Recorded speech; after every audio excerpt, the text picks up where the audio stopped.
ഒരു പവർ ബാങ്കാണ്. 10,000 mAh ഒരു പവർ ബാങ്കിനെ കുറിച്ചാണ് ഇന്ന് പറഞ്ഞു തരാൻ വേണ്ടിയിട്ട് പോണത്. ഈ പവർ ബാങ്ക് മേടിച്ചിട്ട് ഞാനിപ്പോൾ ഏകദേശം 2019 മേടിച്ചാണ് ഈ പവർ ബാങ്ക്. എൻ്റെ ഫോണിൻ്റെ കൂട്ടത്തിൽ ഞാൻ മേടിച്ച പവർ ബാങ്കാണിത്.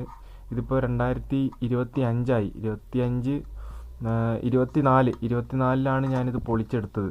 പിന്നെ വീഡിയോ ചെയ്യാൻ തോന്നിയത് 25 ഇത് വീഡിയോ ചെയ്യാനായിട്ടുള്ള കാരണം എന്താണെന്ന് വെച്ചിട്ടുണ്ടെങ്കിൽ, നമ്മൾ ഓരോ വീഡിയോകളിലും കാണുന്നുണ്ട് ഈ മൊബൈൽ ഫോൺ റിപ്പയറിങ് കടകളിൽ ഈ ബാറ്ററി പൊട്ടിത്തെറിച്ച്, അതായത് ഫോണിൻ്റെ ഉള്ളിലത്തെ ബാറ്ററി ബൾജായിട്ട് പൊട്ടിത്തെറിച്ചിട്ട് തീ കത്തുന്നതും അതേപോലെ തന്നെ ഓരോ ആൾക്കാർക്ക് അപകടങ്ങൾ സംഭവിക്കുന്നതും നമ്മൾ കുറേ കേട്ടിട്ടുണ്ട്. അല്ലാതെ ഇതാണ് ഈ പവർ ബാങ്കിൻ്റെ ഉള്ളിലത്തെ 10,000 mAh ബാറ്ററി.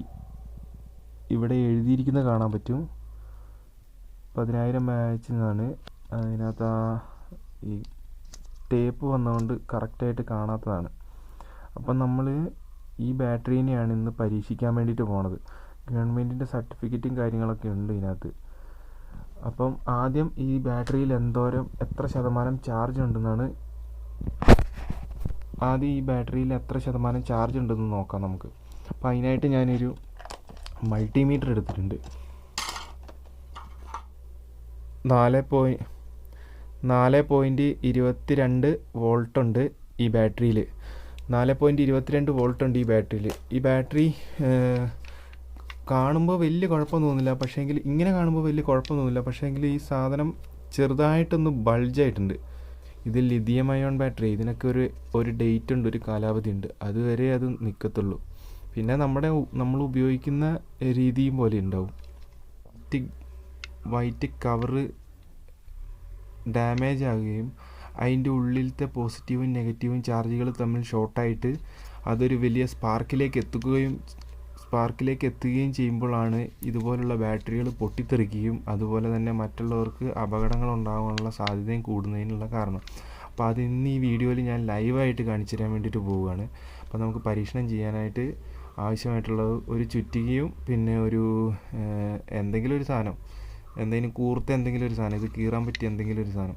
അപ്പോൾ ഇത് കുട്ടികളാരും ഇതൊന്നും ചെയ്യരുത്. അതുപോലെ തന്നെ വലിയവരും ചെയ്യുന്നതിൽ എനിക്ക് അത്ര വലിയ താല്പര്യമില്ല. കാരണം ഇത് ഏത് രീതിയിൽ സംഭവിക്കും എന്നൊന്നും പറയാൻ പറ്റില്ല. ഇതിൻ്റെ പരീക്ഷണം തുടങ്ങാൻ വേണ്ടിയിട്ട് പോവാം.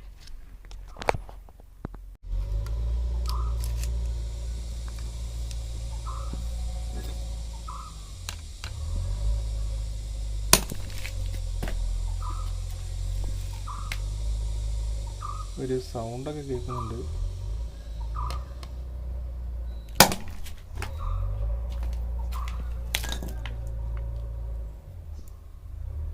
തുളഞ്ഞ് അപ്പുറത്തേക്ക് വന്നതിൻ്റെ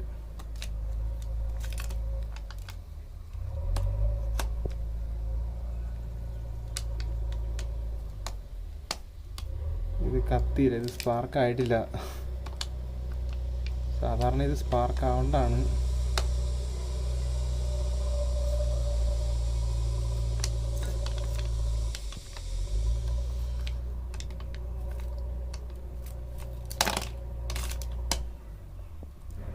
ഇത് ബാറ്ററി ഡാമേജ് ആയതുകൊണ്ടാണ് സ്പാർക്ക് ആവാത്തത്.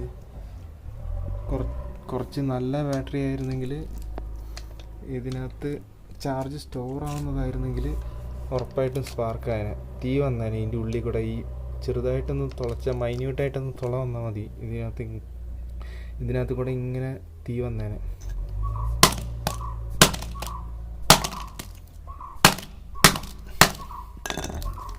അപ്പം നമ്മുടെ മിഷൻ ഫെയിൽഡായിരിക്കുകയാണ്.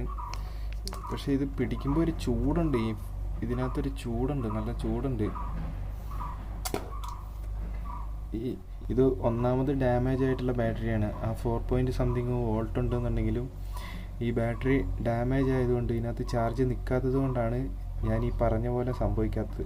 അപ്പം നിങ്ങൾക്ക് ഇനി നല്ലൊരു ബാറ്ററിയുമായിട്ട് കാണുന്നവരെ എല്ലാ കൂട്ടുകാർക്കും ബൈ ബൈ.